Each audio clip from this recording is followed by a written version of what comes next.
The gathering storm, the obsidian chamber stretched vast and cold, its walls carved from compressed starlight, a material harvested from dead suns millennia ago.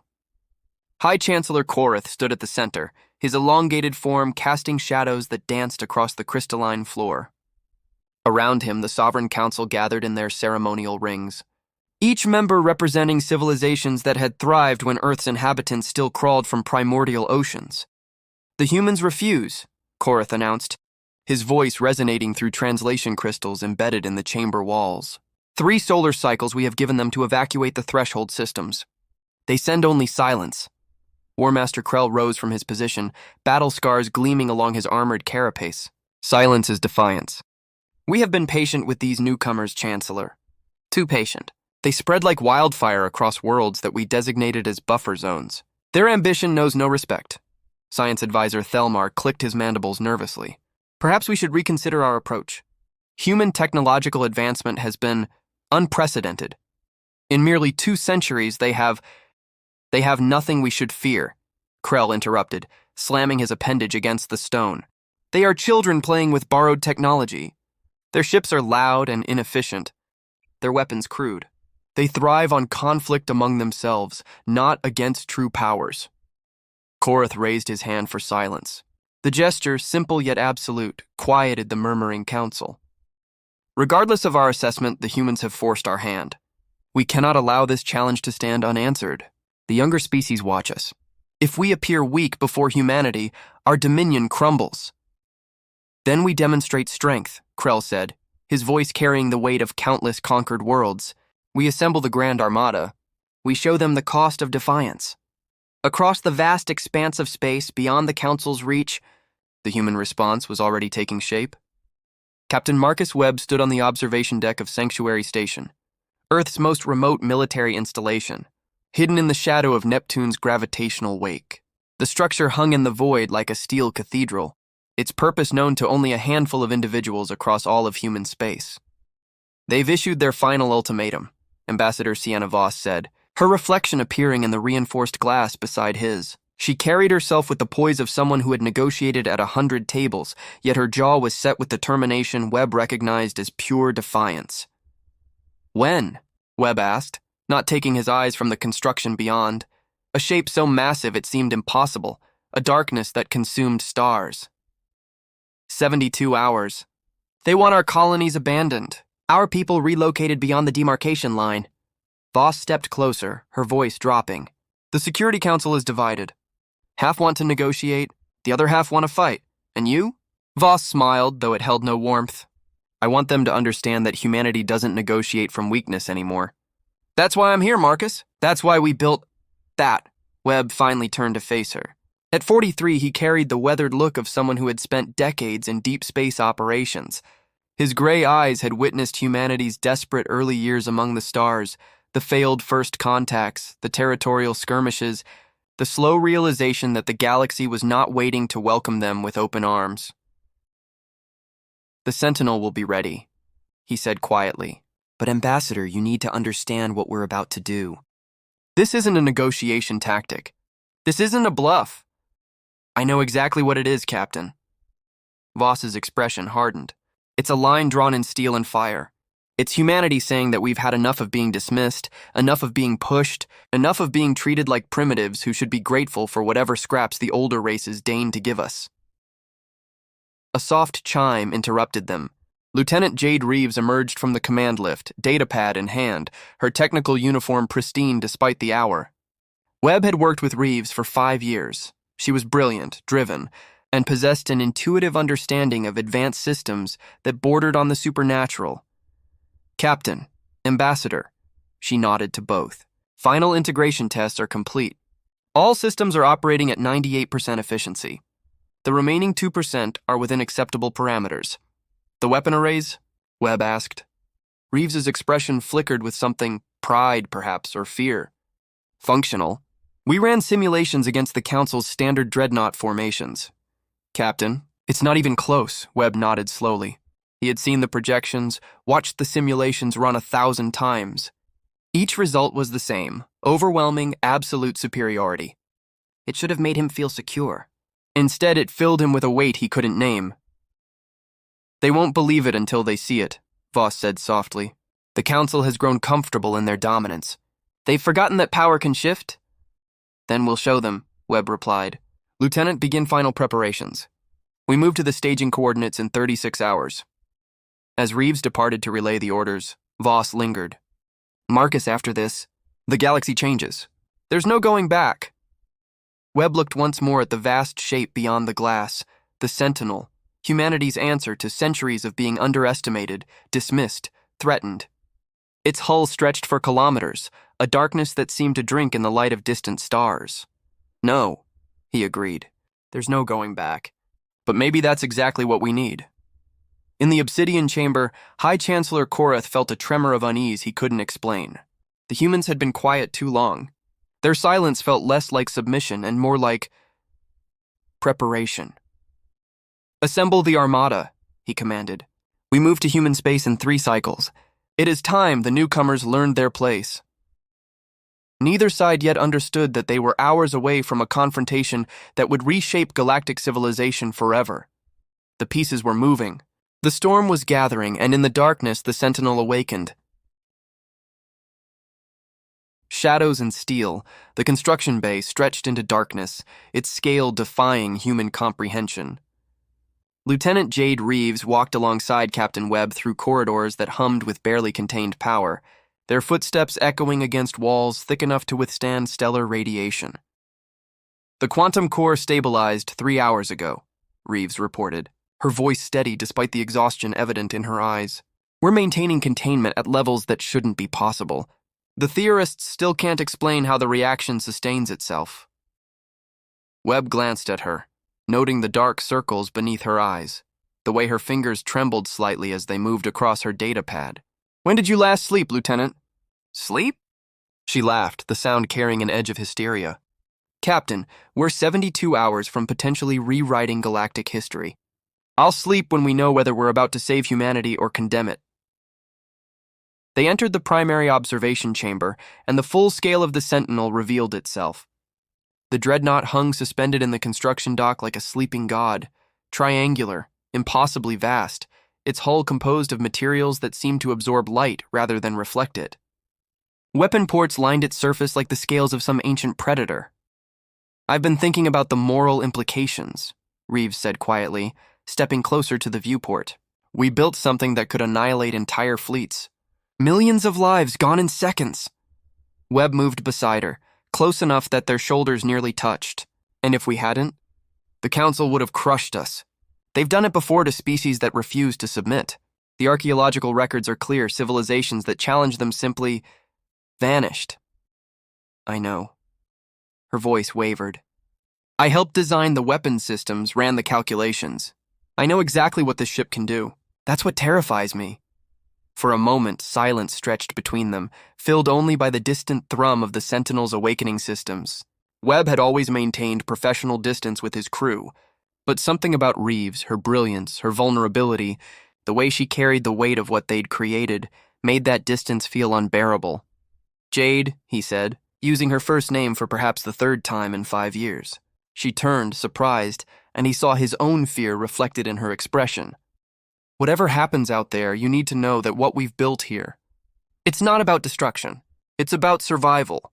It's about making sure humanity has a future. She held his gaze, something unspoken passing between them. And what about our futures, Marcus? What happens to us when this is over? Before he could answer, the communication system crackled to life. Captain Webb, this is command. We have incoming transmission from the Sovereign Council's monitoring station. They're demanding immediate response. Webb straightened, the moment broken. Patch it through. The holographic display flickered, revealing High Chancellor Korath's elongated form. Behind him, the obsidian chamber glittered with hostile intent. Captain Webb, Korath's translated voice carried contempt. I am told you command humanity's military response. I offer you one final opportunity. Evacuate the threshold systems within 48 hours, or the Sovereign Council will consider your species an open rebellion. Webb's expression remained neutral.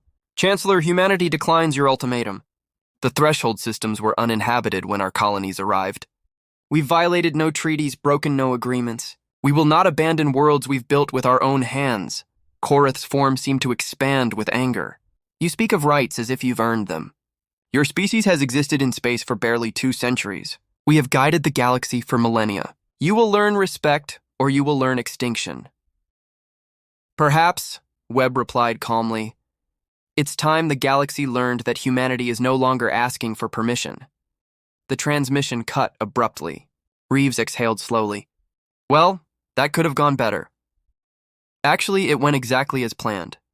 Webb pulled up a star chart showing the Council's fleet positions. Their probe squadrons have been disappearing for weeks. They're paranoid, uncertain. That's why Korath is posturing so aggressively. He's trying to convince himself as much as intimidate us. The probe squadrons we captured, Reeves said, understanding dawning. You wanted them to know we could make their ships vanish. Fear of the unknown is more powerful than fear of the known, Webb confirmed. They've been sending scouts, and those scouts have encountered nothing but silence. It's driving them mad. Across the void in the obsidian chamber, Science Advisor Thelmar presented his findings with trembling appendages. Chancellor, the probe losses cannot be explained by conventional means. We've sent 47 reconnaissance vessels into human space over the last month. Only 3 have returned, and their sensor logs are corrupted. Blank spaces where there should be data. War Master Krell dismissed the concern with a wave. Electronic warfare. Primitive tricks from a primitive species. When the Grand Armada arrives, their deceptions will crumble. But Thelmar persisted. War Master, with respect, the energy signatures we detected before contact was lost, they don't match any known human technology. The readings suggest power generation on a scale that should require a stellar-class reactor. No single ship could contain such systems. Then their readings were false, Krell snapped, designed to frighten us into hesitation. I will not allow this council to cower before children playing with mirrors and smoke. Korath raised his hand for silence, but his eyes betrayed uncertainty. The humans had changed their tactics. Where once they had been vocal, demanding, now they offered only quiet refusal and vanishing probe ships. It felt less like weakness and more like a predator gone still before the strike. Assemble the armada as planned, Korath commanded. But War Master, exercise caution. Something has changed in human space. Back aboard Sanctuary Station, Webb and Reeves stood alone in the observation chamber as the Sentinel's systems completed their final power-up sequence. The ship's core pulsed with light that seemed to exist outside normal spectrum, casting impossible shadows. Marcus, Reeves said quietly, after this mission, if we survive, I need you to know something. He turned to face her fully. In the strange light of the Sentinel, she looked simultaneously fragile and fierce. These past 5 years, working beside you, building this impossible thing together. She paused, gathering courage. I've been terrified of admitting this, terrified it would compromise everything we've worked for.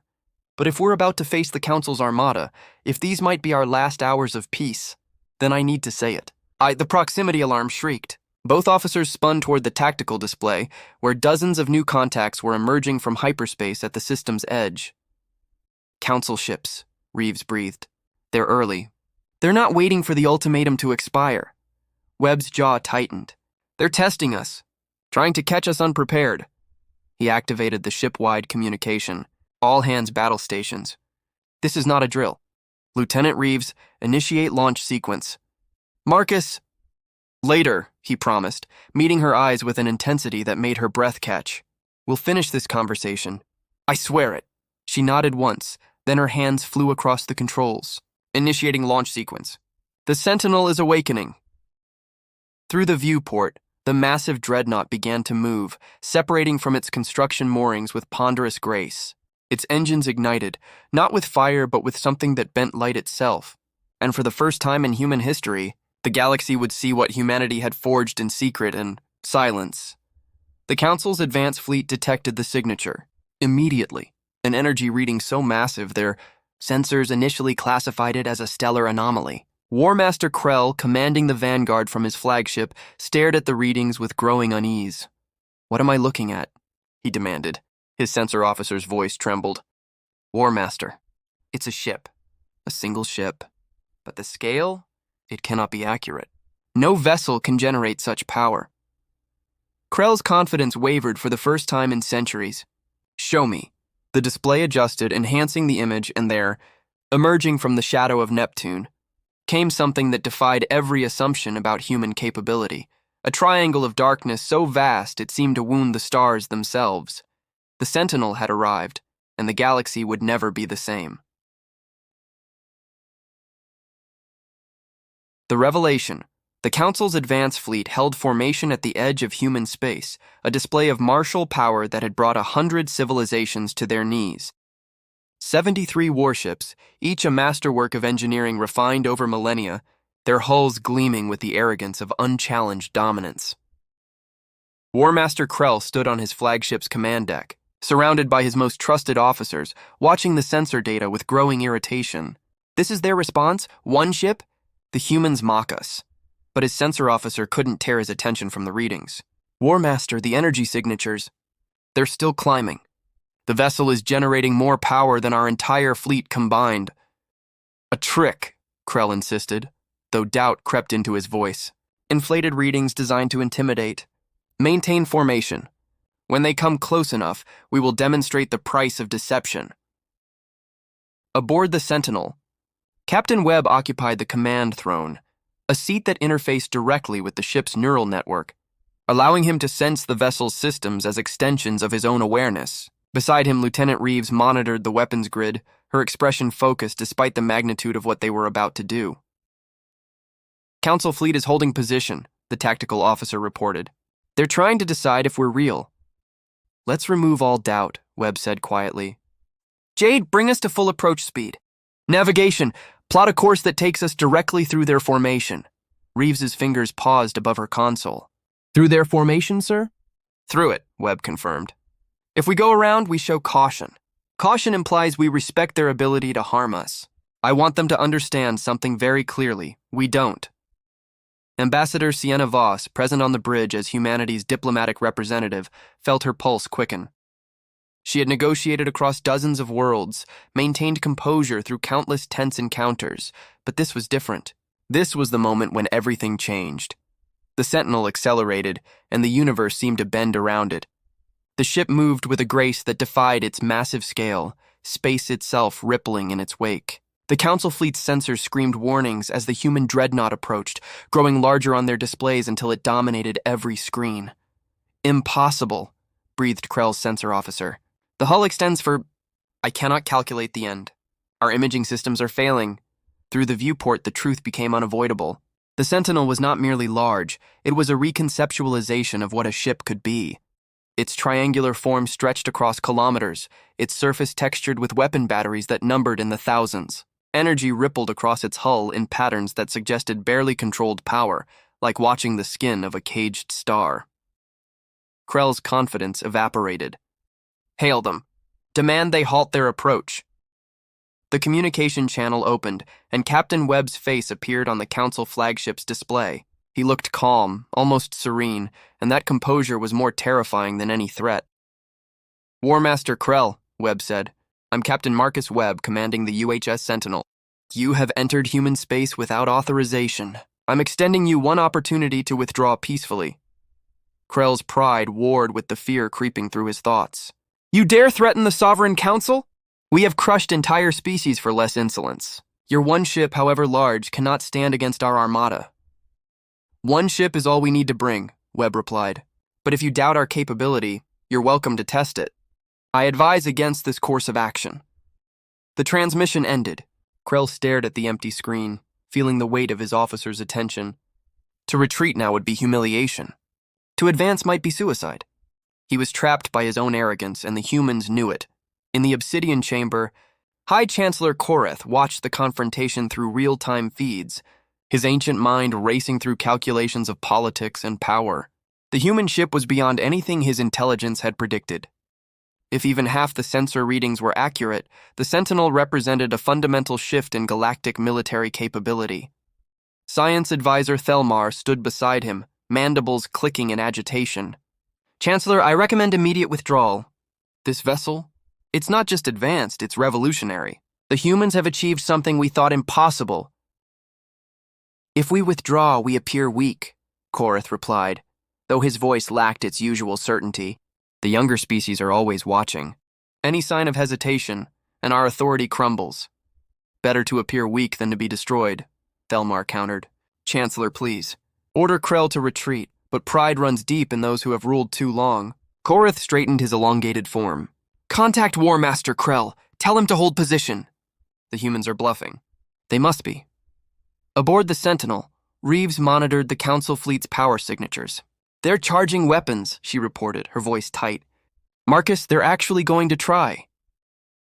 Webb's expression didn't change, but his hand found hers beneath the console, squeezing briefly. The touch lasted only a moment, but it conveyed everything words couldn't: fear, determination, and something deeper that had been building between them through years of shared purpose. Let them fire first, Webb commanded. I want the record to show unambiguously that they initiated hostilities. And if their weapons can actually hurt us, Ambassador Voss asked from her observer's position. Webb met her eyes. Ambassador, we've run 17,000 combat simulations. In none of them do the Council's weapons penetrate our shields. But if I'm wrong, if our calculations are flawed, then at least we'll die knowing we stood our ground. The Sentinel continued its approach, moving through space with impossible grace. Its shadow fell across the Council fleet, and for the first time in their long history, those proud warriors understood what it meant to be small. On the Council flagship, Krell made his decision. Pride trumped wisdom. All ships target the human vessel. Concentrated fire on what appears to be their command section. Fire at will. 73 warships opened fire simultaneously. Plasma beams, particle lances, gravitic missiles, the accumulated firepower of an ancient civilization unleashed in a storm of light and fury.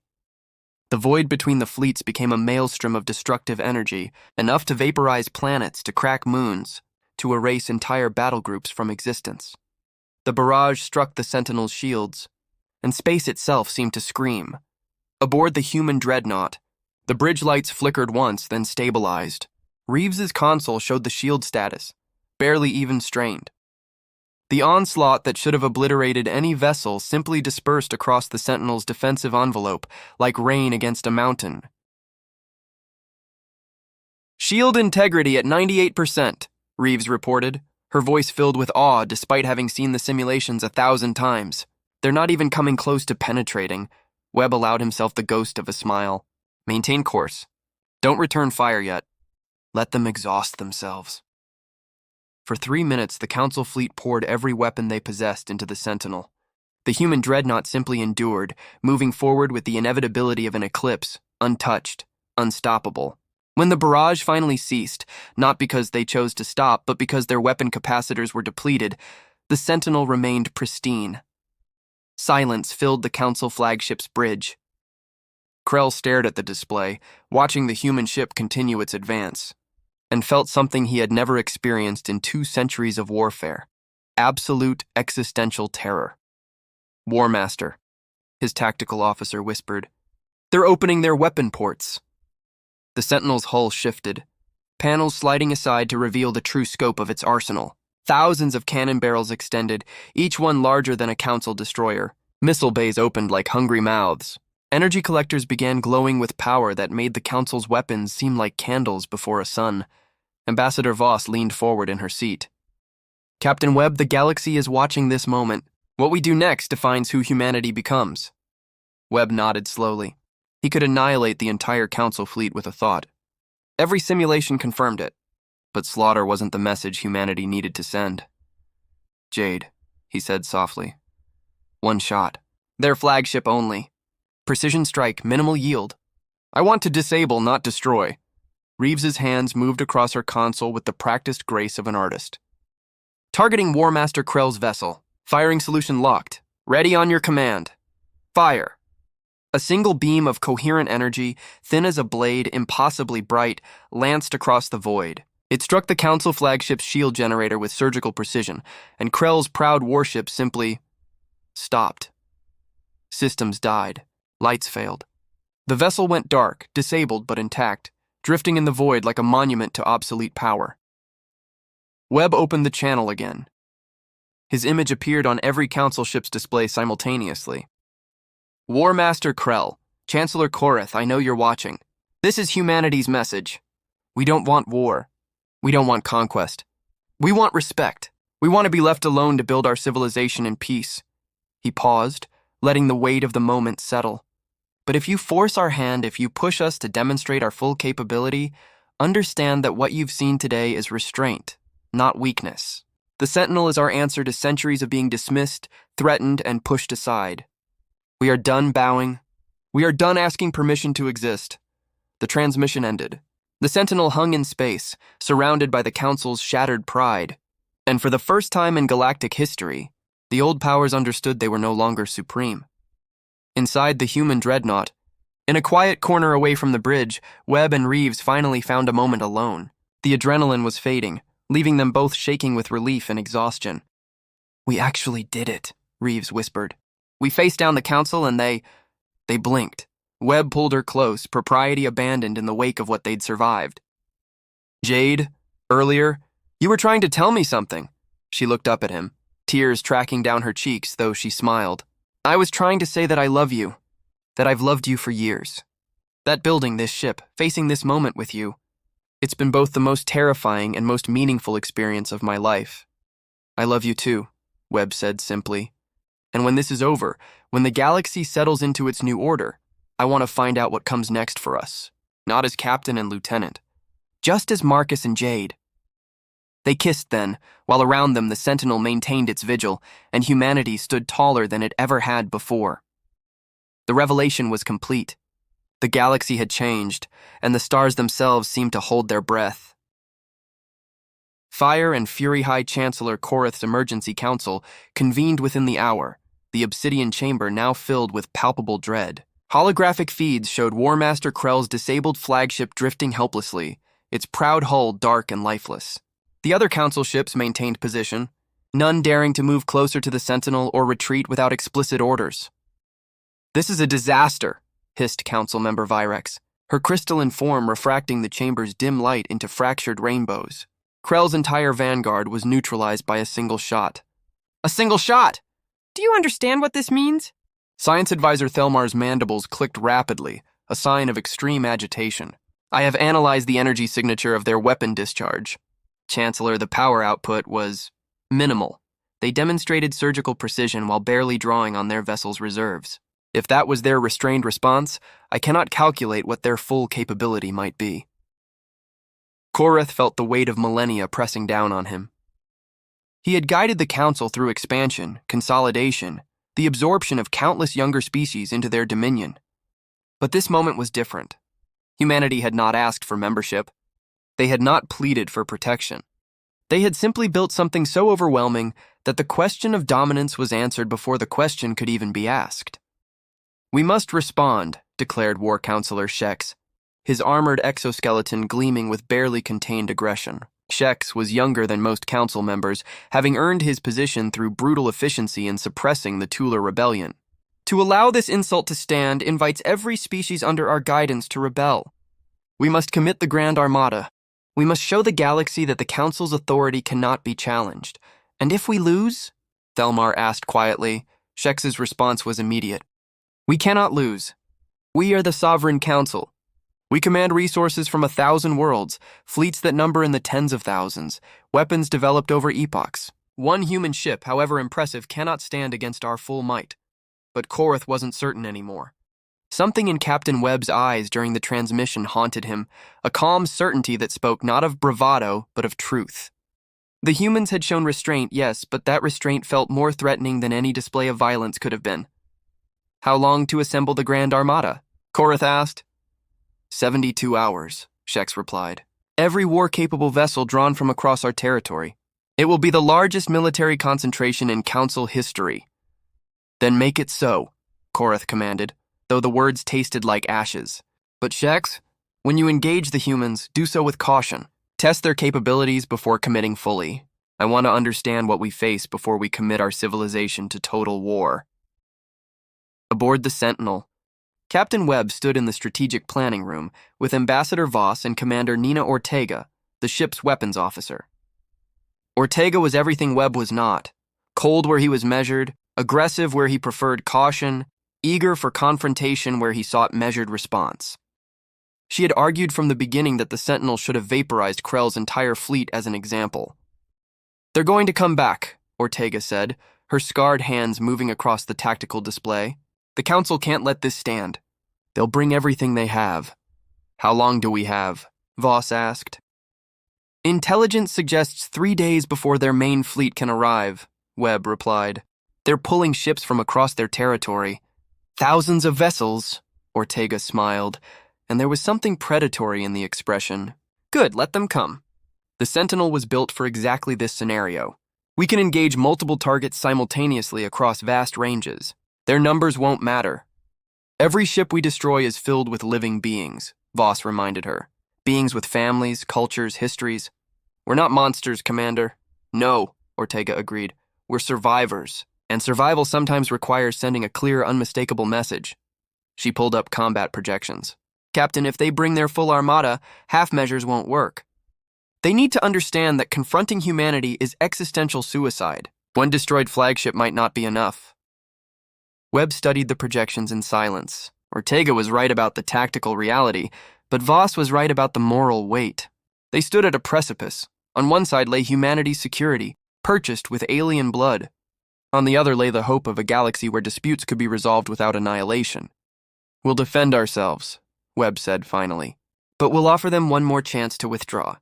After that," he met Ortega's eyes, "after that, you have authorization to demonstrate our full capability." The weapons officer nodded with satisfaction. "Understood, Captain. I'll prepare firing solutions for maximum psychological impact. They'll see what we can do, and they'll never threaten us again." After Ortega left, Voss moved closer to Webb. "Marcus, are you certain about this? Once we cross this line, there's no returning to diplomacy." "Diplomacy requires mutual respect," Webb replied. "The Council sees us as upstart children who need to be disciplined. Until that perception changes fundamentally, any negotiation is just delayed subjugation." He turned to face her fully. "Sienna, you've spent your career trying to find peaceful solutions. I respect that. But sometimes peace requires the credible threat of overwhelming force." "I know," she admitted. "I just wish there was another way." 72 hours later, the Council's Grand Armada arrived. It was a sight to inspire awe or terror. Over 4,000 warships arranged in precise formation, representing the accumulated military might of a dozen civilizations united under Council authority. Their hulls gleamed with age and pride, each vessel a testament to the dominance that had endured for millennia. War Counselor Shex commanded from the super-dreadnought Sovereign Will, a massive vessel that had led the conquest of 17 systems. He surveyed his fleet with satisfaction. "This is our answer to human arrogance. No matter how large their singular ship, we are an ocean that will drown them." The Sentinel faced them alone. It had moved to a position between the Council fleet and humanity's border systems, a single triangular shadow standing against thousands. Lieutenant Reeves sat at her station, her hands steady despite the odds, drawing strength from Webb's presence beside her. "Incoming transmission," the communications officer announced. Shex's face appeared on the display, his features arranged in an expression of contempt. "Captain Webb, I am War Counselor Shex of the Sovereign Council. You are surrounded by the Grand Armada, 4,267 warships. You have one opportunity to surrender your vessel and submit to Council authority. Refuse, and we will demonstrate the consequences of defiance." Webb's response was measured, calm. "War Counselor, you're making a mistake. We've demonstrated our capability. We've shown restraint. Don't force us to show you what the Sentinel can truly do." "Your threats are meaningless," Shex replied. "You are one ship. We are Legion. Surrender or be destroyed." Webb closed his eyes briefly, feeling the weight of what came next. Then he opened the channel to Commander Ortega. "Commander, you have authorization to demonstrate our defensive capabilities. Full countermeasure suite." Ortega's response carried barely suppressed eagerness. "With pleasure, Captain." The Sentinel's hull rippled. Panels that had remained closed now opened, revealing weapon systems that made the previous display seem restrained. The air around the ship shimmered as defensive fields activated. Not simple energy shields, but something more fundamental. Barriers that twisted space itself. Shex ordered the attack. All ships, full weapons free. Destroy that vessel. 4,000 warships opened fire simultaneously. The volume of destructive energy released in that moment exceeded anything in recorded galactic history. Plasma storms, gravitic lances, antimatter torpedoes, quantum disruptors, every weapon the Council had developed over millennia, unleashed in a single overwhelming barrage. The space between the fleets became a sea of light and fury, sensors overloaded. The energy release was visible from worlds light years distant. It was the concentrated wrath of an empire that had never known defeat, and it struck the Sentinel with the force of colliding stars. Aboard the human dreadnought, the bridge lights dimmed as power was diverted to defensive systems. Reeves watched her console with wide eyes as numbers cascaded across the display. Shield taking heavy stress, but holding. They're throwing everything at us. Shield integrity? Webb asked calmly. 87% and stable. The adaptive matrices are compensating for attack patterns. Captain, we could maintain this indefinitely. The barrage continued for 10 minutes. 10 minutes of sustained fire that should have vaporized planets. The Council fleet poured out their fury, their pride, their desperation, hoping that surely this volume of firepower would be enough. When the attack finally ceased, weapons overheated, capacitors depleted, the Sentinel remained. Its shields rippled like water, then settled. Not a single mark marred its hull. It hung in space as pristine as the moment the battle began, and in that moment, the Council's confidence shattered. Shex stared at his tactical display in disbelief. This is impossible. Nothing can withstand such concentrated fire. His sensor officer's voice trembled. War Counselor, they're charging weapons. Multiple signatures. I'm reading thousands of independent targeting locks. They're targeting everything simultaneously. Webb opened the channel one final time. War Counselor Shex, you've seen our defense. Now you'll see our offense. This is your last warning. Withdraw now, or we will demonstrate why humanity built the Sentinel. Shex's pride wouldn't let him retreat. You cannot target us all. You're bluffing. Webb's expression hardened. Commander Ortega, you are authorized. Fire. The Sentinel's weapons came alive.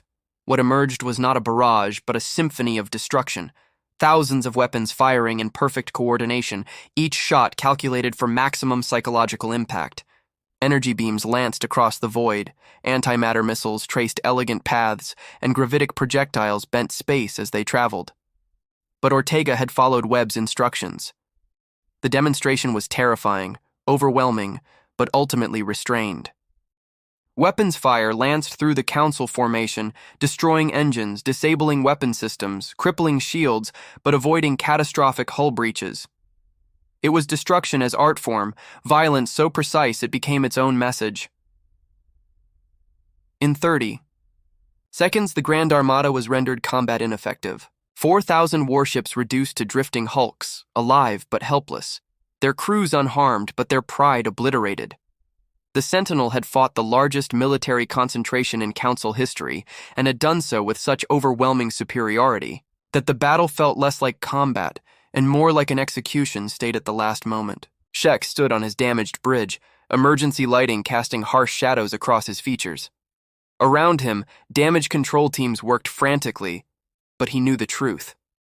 The battle was over. The war was over. The Council's reign was over. Webb's transmission came through on emergency channels. War Counselor, we've disabled your fleet without significant casualties. Your crews are alive because we chose mercy. But understand this clearly. If you come at us again, if you threaten humanity one more time, the next demonstration will not be restrained. Return to the Council. Tell them that humanity claims the threshold systems and all space within 10 light years of our border. Tell them we offer peace, but we will not be pushed. And tell them that the Sentinel is only the beginning. The transmission ended. The Council fleet began limping away, their retreat a funeral procession for an era that had ended. Aboard the Sentinel, Reeves found Webb in the observation lounge, staring out at the stars. She slipped her hand into his, and they stood together in silence. "We won," she said softly. "We survived," Webb corrected.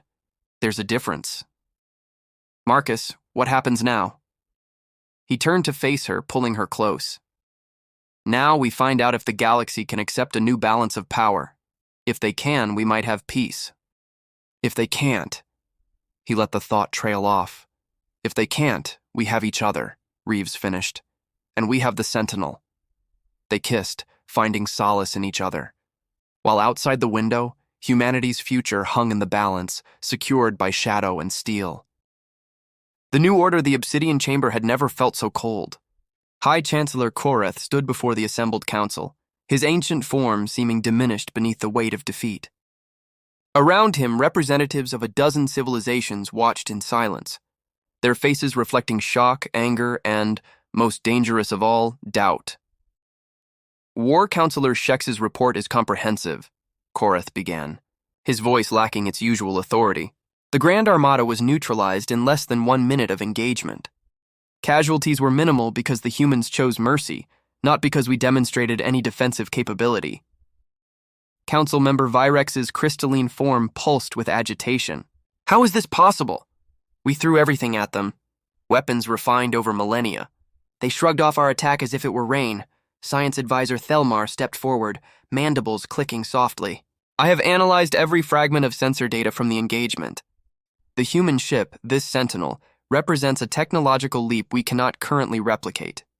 Their shield technology, their weapon systems, their propulsion, each is revolutionary. Together they make the vessel essentially invincible against our current capabilities." "Then we research," snapped War Counselor Shex, still bitter from his defeat. "We adapt. We develop countermeasures." "That will take decades," Thelmar replied. "Possibly centuries. And that assumes they remain static, which their rate of advancement suggests they will not." A new voice entered the discussion. Elder statesman Vornell, ancient beyond measure, rarely attended council sessions anymore, but this moment had drawn him from seclusion. His form was withered, supported by suspensor fields, but his mind remained sharp as broken glass. "I remember," Vornell wheezed, his voice like wind through dead branches. "When I was young, before most of you were born, the council faced a similar moment. The Krathix Empire thought themselves invincible. They refused to acknowledge changing circumstances. Within a century, they were extinct, crushed by forces they underestimated." The chamber fell silent. "We stand at a precipice," Vornell continued. "We can cling to pride and face destruction, or we can adapt to reality. The humans have proven themselves. They do not seek our submission, only our respect. Perhaps it is time we gave it to them." Koreth felt the weight of history pressing on his shoulders. Everything he had believed about the galaxy's order was crumbling. "What do you propose, Elder?" "I propose we negotiate," Vornell said simply. "Not from a position of strength, but from a position of wisdom. We acknowledge humanity's sovereignty over their claimed territories. We establish diplomatic relations as equals, and we hope that our gracious acceptance of this new reality encourages them to be magnanimous in victory."